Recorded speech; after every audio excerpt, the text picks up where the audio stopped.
the wonderful Erin Dingle up to the stage.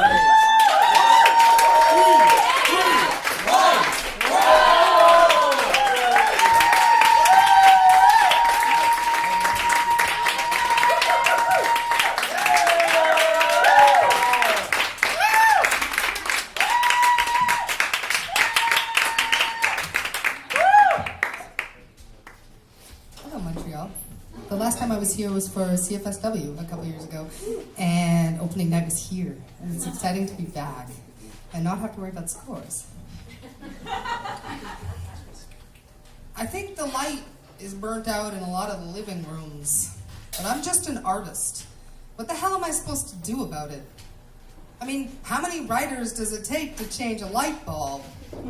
It totally depends. If I want light bulb writing, you know, the kind that sparks, well, I know I need to be more specific, so let's take baby steps.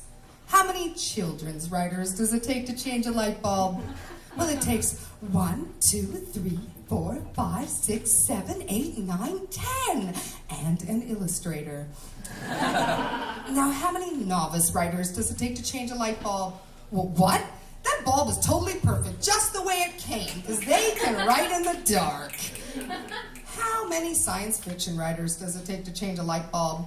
Well, it takes 2, but, well, both of them are actually the same person. See, there was a rift in the space-time continuum, and this man ended up back in his childhood bedroom with his 10-year-old self, but then a future him arrived as well, but he was covered in blood, and he cried, "Screw change!" and then he fell to the floor and died. And his body, well, it instantly vaporized. 10-year-old him and present him, they were puzzling over the future him message, but they decided screw change must mean change nothing. So they played Super Mario and ate Pop-Tarts for days and days and days, and it was great. But then a massive 17th dimension vortex appeared next to the laundry hamper. The entire bedroom, light bulb, and assorted other small plot holes just started disappearing into the temporal rift. And suddenly, well, that 10-year-old realized screw change might inexplicably mean to change the long burned out light bulb next to the bed. Why not? And so, before this final plot hole could be sucked into oblivion, well, they changed the bulb together, and everything was saved, and they went back to their own realities with a faint headache and a feeling of inner light bulb eureka. Now, how many editors does it take to change a light bulb? Well, it takes 3. It takes 1 to change it, and 2 to hold down the author.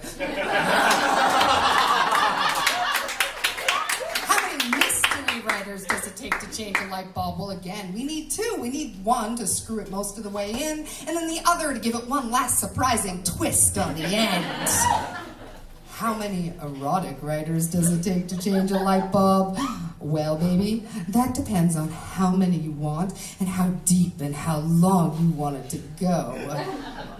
How many marketing writers does it take to change a light bulb? Well, it takes a vast and teeming horde stretching from sea to shining sea. They're all held in the frail body of this one brave writer, reaching out my mighty pen hands, twisting the lights back on inside of every person who's ever known how it feels to be alone or in the dark, as seen in Calgary and occasionally randomly at Montreal slams. How many academic writers does it take to change a light bulb? Based on precedent and previous notations, we can theorize that the quantification of art and artists in relation to their relative light production in a figurative sense is subject to a variety of factors and parameters that influence both the quality and caliber of the lumen and demonstrate alterations amongst established and well-credentialed literati. And then, well, somebody else is going to need to fix the lights so they can keep reading. How many slammers does it take to change a light bulb? Well, it takes 1 or 5 or 12. It depends on the night. It depends on the circuits of the community, depending on how many fingers are snapping or how many lingering feelings are stealing this stage, depending on whether they choose the points or they choose the page, depending on whether it's 314 or 228, or whether they need a light socket or something else that could be seen as an animal or a prop or a costume or an instrument, depending on whether they got to get naked to change it, because there's rules and all that. Now, how many poets does it take to change a light bulb? Well, that depends on whether they got paid, or they got laid, or they got afraid, or they got delayed en route writing tankas about marmosets, or crying in parks, or trapped in treetop conversations, or lost in the existential elation of a really good dump. Or, well, whether or not they raid the relative elements of their mortal soul today, or if it's Napa, Rimo, or Solstice, or Festival, or Mercury retrograde, or even whether they actually stayed for the rest of the light show, or just wandered off for cheap beer and nachos, because with poets, you might never know. But how many poets does it take to step up to this ladder? How many writers does it take to illuminate our sources of mutual blindness?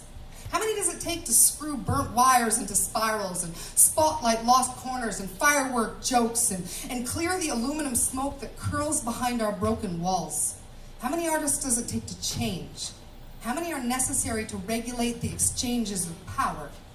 How many artists does it take to keep restoring each other's lights over and over through the treacherous electric caves of this world and this night and this life? Well, it takes all of us.